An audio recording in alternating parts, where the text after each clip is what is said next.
অন্নপূর্ণা ভান্ডারের জন্য পেয়েছেন না, আমার সঙ্গে যারা ফর্ম ফিল আপ করছে তারা পেয়েছে, যেহেতু আমি বিজেপি করি ওই জন্য আমি পাইনি। এটা আমি জানতে চাই যে কেন পাইনি, আমাকে উত্তর দিতে হবে, আমি উত্তর চাই। আপনার আশপাশে কেউ পেয়েছে? হ্যাঁ, আশেপাশে পেয়েছে। তারা কারা যারা পেয়েছে? তারা টিএমসির সব লোক। আচ্ছা। আমরা যেহেতু বিজেপি করি ওই জন্য আমরা পাইনি। জানতে চাই কি কারণে পাইনি, আমাকে জানাতে হবে। আমি এই জন্য এখানে এসেছি। টেলিভিশন করেনি, কেন করেনি? এটা তো করা ওদের দরকার ছিল, কেন করেনি? অন্নপূর্ণা পাইনি, সেজন্য বসেছি এখানে। কি অভিযোগ? অভিযোগ যে আমরা বিজেপি করি প্রথম থেকে, সেজন্য আমাদেরকে বিজেপির জন্যই দেওয়া হয়নি। টিএমসি যারা করে তারা সকলেই পেয়েছে 10 নম্বর ওয়ার্ডে।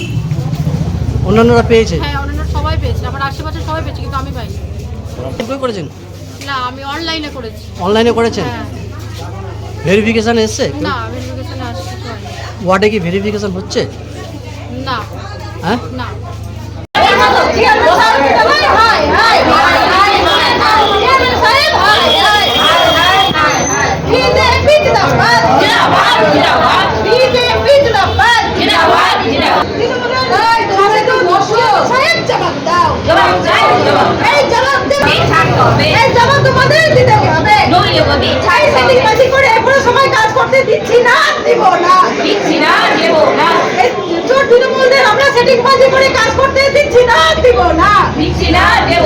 মানে পার্টিকুলারলি শুধু একমাত্র টিএমসি যারা করে তারাই পাচ্ছে। বিজেপি করার অপরাধে যে এই সহায়তা আমরা পাবো না, দিচ্ছেন তো সরকারি, আমাদের সরকারই তো দিচ্ছেন। তাহলে এখানকার টিএমসির কেডাররা এটা তো ঠিক করতে পারেন না, যে কারা পাবে কারা পাবে না। কেননা টিএমসির কাউন্সিলরের বাড়িতে বসে ভেরিফিকেশন হচ্ছে আর পোর্টাল খুলে তাদের নামগুলো এন্ট্রি হচ্ছে। তো এটা তো হতে পারে না, এটা তো অফিসেই হওয়া উচিত। কেন যারা প্রথমে পেয়ে এসছে, যারা প্রথম লটে পেলো, তারা তখনই বা কি করে পেলো, আর এইবার এই মাসেই বা কেন পেলো না? আর যারা যেটা বলা হয়েছিল আমাদেরকে, সিস্টেমেটিক যেটা বলা হয়েছিল, সে সূত্রে যারা পাওয়ার যোগ্য তাদের পাওয়া উচিত। তারা তো অফলাইন করেছে, অনলাইন করেছে, আবার ভেরিফিকেশনের যে কথাটা এনারা বলছেন, সেই হিসেবে কোনো আশা কর্মী, কোনো আইসিডিএস কর্মী কারোর বাড়িতে যায়নি। আপনি উপভোক্তাদের কাছে জেনে নিতে পারেন, ওরা বলছে যে সার্ভে হয়েছে, ভেরিফিকেশন হয়েছে, কিন্তু হয়নি। ওরা টিএমসির কাউন্সিলরের বাড়িতে বসে টিএমসিরই কিছু কেডাররাই বসে বসে করেছে। আজকে যদি ভেরিফিকেশন ঠিকঠাক করে করা হতো, তাহলে হয়তো যারা এই যে এখানে মহিলারা বসে আছেন, এরা কেউই টাকা পাননি, তারা হয়তো টাকাটা পেত।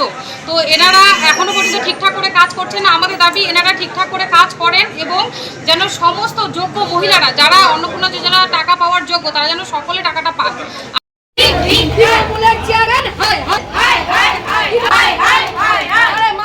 অধিকার দিতে না পারলে চেয়ারম্যানের পদত্যাগ চাই। অধিকার না দিতে পারলে এই চেয়ারম্যানের পদত্যাগ চাই। তৃণমূলের চেয়ারম্যানের পদত্যাগ চাই। দুর্নীতিবাজ তৃণমূলের চেয়ারম্যানের পদত্যাগ চাই।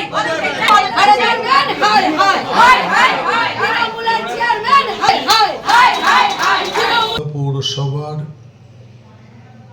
ওনারা যে এসেছে একটা অভিযোগ নিয়ে, সেই অভিযোগটা কিন্তু তারা আমাদের পৌরসভার চেয়ারম্যান বা পৌরসভার যে আধিকারিক আছেন, এক্সিকিউটিভ অফিসার, তাদের কাছে কিন্তু ওনারা আসেননি। ওনারা যেখান থেকে অন্নপূর্ণা ভাণ্ডারের কাজ চলছে পুরাতন মালদা পৌরসভার, সেটা কিন্তু জেলা প্রশাসনের নির্দেশেই কাজগুলো করা হচ্ছে।